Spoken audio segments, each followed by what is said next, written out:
Hello everyone, সকলকে নমস্কার। সবাই কেমন আছো অবশ্যই কমেন্ট বক্সে জানাবা। আর এই তো আমি আজকে আবার একটি নিউ ব্লগ নিয়ে আসলাম। তোমাদের আমার ব্লগ কেমন লাগে অবশ্যই জানাবা।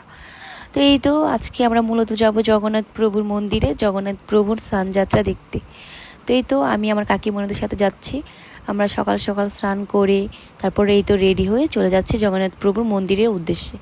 তো আমরা এই তো ফার্স্টেই চলে আসলাম বাজার থেকেই মূলত আমরা জগন্নাথ প্রভুর মন্দিরে যাব। তো এই তো আমরা কিছুক্ষণ গাড়ির জন্য দাঁড়িয়েছিলাম। তো অবশেষে আমরা গাড়ি পেলাম। তো আমরা তিনজন উঠে পড়লাম গাড়িতে। উঠেই আমরা মন্দিরের উদ্দেশ্যে রওনা দিলাম।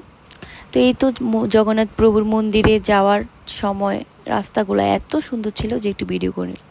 তো মাঝপথে আমাদের গাড়িটা নষ্ট হয়ে গেল। আমরা অনেকক্ষণ বসেছিলাম। তো এই তো বসে থাকতে থাকতে অবশেষে ওনার গাড়ি ঠিক হলো। তো আমরা এবার জগন্নাথ প্রভুর মন্দিরে চলে আসলাম।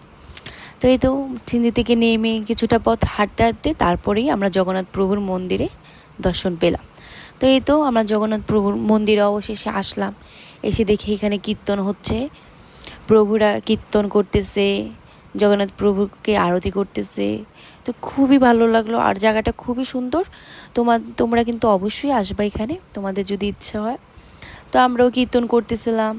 তারপর জগন্নাথ প্রভুকে অধিবাস করাচ্ছে, স্নান করাচ্ছিল দুধ দিয়ে, তারপর ফলের রস দিয়ে। প্রভুরা খুবই ভালো লাগতেছিল দেখতে। প্রভুদের করানো শেষ হলে তারপর আমাদের এখানে যত সবাই আছে সবাইকে করতে দিবে।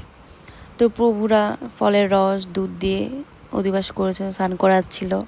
তো আমরা সবাই বসে দেখতেছিলাম। তারপরে এই তো একজন মাতাজি এসে আমাদেরকে গোলাপ জল দিয়ে দিল। তো এই তো আমিও চলে গেলাম, দেখতেই পাচ্ছ তোমরা।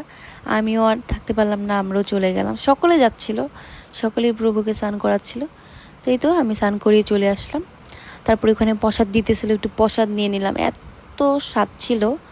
তারপরে এই তো মন্দিরটা তোমাদের দেখালাম, খুবই সুন্দর, তোমরা অবশ্যই যাবা। তো এই তো আমাদের অনেকক্ষণ ছিলাম আমরা। তারপরে এই তো আমরা বাসে করে বাসা চলে যাচ্ছি। যে আমি দেখতেই পাচ্ছ। কেমন লাগলো আজকের ব্লগটা অবশ্যই জানাবা। Tata, bye bye.